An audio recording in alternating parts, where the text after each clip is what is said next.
두 아이가 다 굉장히 작은 아기로 저체중으로 태어났습니다. 그래서 태어났을 때 출생 시에 저체중인 아이들이 이렇게 성장하는데 나중에 어려움이 있을 수 있다. 이것이 또 하나의 어려움이었습니다. 아, 진짜요? 맞는 것 같아요. 태어날 때 그 저체중인 게 네. 계속해서 영향이 있을 수 있다는 말씀이신 건가요? 영향이 있는 경우도 있습니다. 네.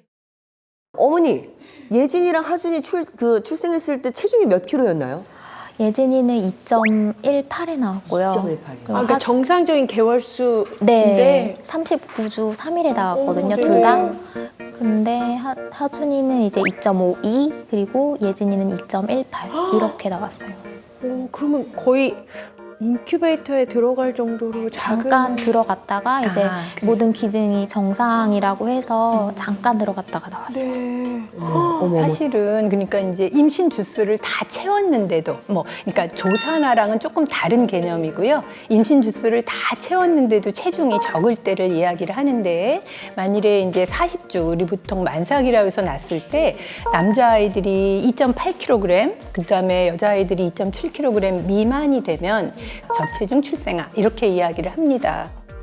자국 내에서 조금 천천히 자라는 아이들이 사실 꽤 있어요. 그런데 거의 한 80% 정도는 한 2살, 만 2살이 될 때까지 다 따라잡기를 거의 많이 하고요. 만 4세 정도 되면 거의 대부분이 자기 또래랑 비슷하게 되는 경우가 많습니다. 그런데 조금 아쉬운 건 그 만 4세가 될 때까지도 그 제대로 자기 또래에 따라잡기를 못하면 성장하는데 계속적으로 영향을 미쳐서 나중에 커서도 키가 좀 작은 아이로 될 수 있는 가능성이 높습니다. 그럼 선생님, 저체중 출생한 그 아이들의 부모님들은 어떻게 해야 됩니까?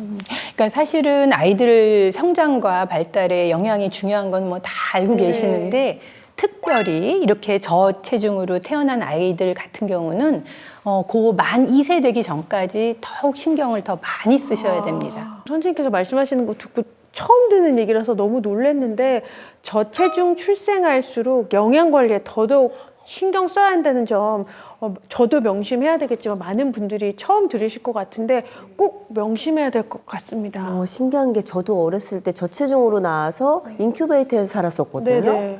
그게 작은가? 근데 저도 사실 저는 좀 근데 경우가 다른데 좀 한 달 반 정도 빨리 태어났거든요. 그래요? 그래서 2.3kg로 태어나가지고 저도 인큐베이터에 좀 있었어요. 비슷한 게 많네요. 네, 그러니까요. 너무 근데 그게 영향이 미친다는 거는 네네, 영향이 처음 있습니다. 알았어요. 예.